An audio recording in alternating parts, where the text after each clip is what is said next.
Hey everybody, how you doing? This weekend is Easter, and depending on who you are or what you're into, that means lots of chocolates, lots of jelly beans, lots of egg hunting, or lots of church. I've been reading the Easter story in the Gospels this week, and there's been something that has kind of caught my attention. It's a little bit different because it's not a part of the communion, and it's not a part of the crucifixion, and it's not even a part of the resurrection. Instead, the thing I've been interested in is the night in Gethsemane. Jesus and his disciples have a meal on Thursday night, after which Jesus goes to the Garden of Gethsemane. While Jesus is there, Judas shows up with a bunch of people to arrest Jesus. But while they are trying to arrest Jesus, one of the disciples pulls out a sword and hacks off the ear of one of the people in the crowd. In one of the Gospels, we're told that this disciple was Peter. Peter pulls out a sword, hacks off somebody's ear, and the first thing from Jesus is, "Dude, stop it!" This is what's fascinating to me. I think a lot of people do this all the time. We all have things that we like, that we rely on, that we believe in, that we put a lot of our faith into. And when somebody comes up and threatens that, we get mean!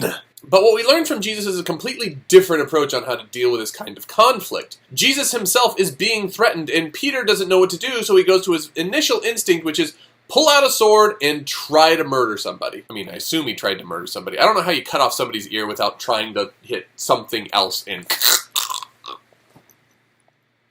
This is what I see as a major appeal about Jesus. Even though he's being threatened, he tells the people that he's closest to, don't worry about it. In fact, he yells at them and says, this is not the thing you're supposed to be doing. But here's the interesting thing about religion and God to me. God does not need us to defend him. Here's what I mean by that. God can handle anything. If somebody's angry at God, he can take it.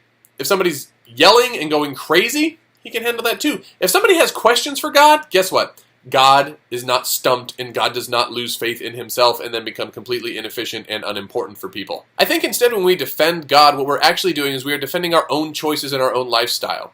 But we're not always sure how to do that. Are Christians leading religious lives the way Jesus wants them to, or are we drawing out swords and ready to attack anytime somebody touches our Jesus? Even in this story, Jesus dies, but 3 days later, he's back alive again. He's totally fine. Whether you believe the story of Jesus is true or not true isn't even really the point. The story here teaches us something that is absolutely crucial about human beings and how we relate to each other. First, everybody has something that they really love, that they completely trust in, and it kind of gives them value in their life. Second, if you attack that thing that they have put so much faith and value and trust in, they will probably want to cut your head off. But for everybody who wants to cut somebody's head off, the lesson here is you're not supposed to. I think my favorite part about this story comes in the Gospel of Luke. After Peter hacks a guy's ear off and Jesus is like, cut it out, Jesus touches the spot where the guy's ear was cut off and it is immediately healed. This is also fascinating to me because it makes me think how much work God has to do trying to heal the wounds that the church has inflicted on people. It also makes me think about how much better life would be if we never drew our swords to begin with. Whether it's religion or politics or lifestyle, whatever it is we're trying to defend,